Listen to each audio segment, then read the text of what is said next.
Bienvenue dans cette vidéo où je vais vous expliquer les trois chiffres qu'on utilise le plus souvent pour indiquer la version d'un programme ou d'un logiciel.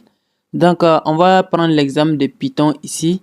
Moi, j'ai Python 3.12.1. Voilà, ça c'est la version que moi j'ai. Maintenant, la version antérieure, il y avait des versions, par exemple, on prend également la version pour comparer, voilà, la version 3.12.0 par exemple. Si on prend la version 3.12.0, quel est le changement qui a eu lieu? Donc, ça veut dire tout simplement, il y a eu correction d'un bug.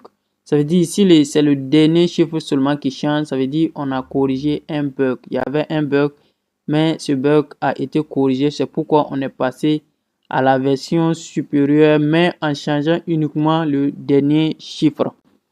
Maintenant, la version qui va venir juste après ma version, ça sera la version 13 pour éviter les confusions. Je vais mettre la même chose 1 ici pour que ça soit la même chose, sauf que le changement soit uniquement au niveau du deuxième chiffre. Ça veut dire tout simplement qu'il y a eu ajout d'une fonctionnalité. Ça veut dire, puisque le changement se trouve au niveau du deuxième chiffre, ça veut dire on a ajouté une nouvelle fonctionnalité. Donc, c'est pourquoi on a changé de version, mais en changeant uniquement le deuxième chiffre. Maintenant, le dernier changement qu'on va voir, c'est quand le changement se trouve au niveau du premier chiffre, le 3 par exemple ici. Donc, imaginez que ici, on prend maintenant une version 4.12.1. C'est quoi la différence entre cette version et la version 4.12? Bon, je mets 12 ici. Voilà.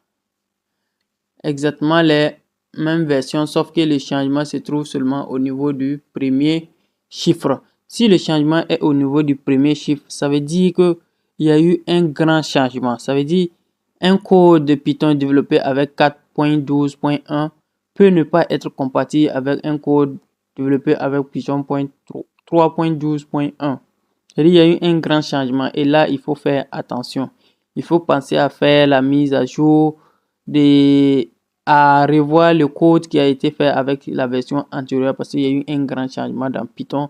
Sinon, vous pouvez avoir des problèmes.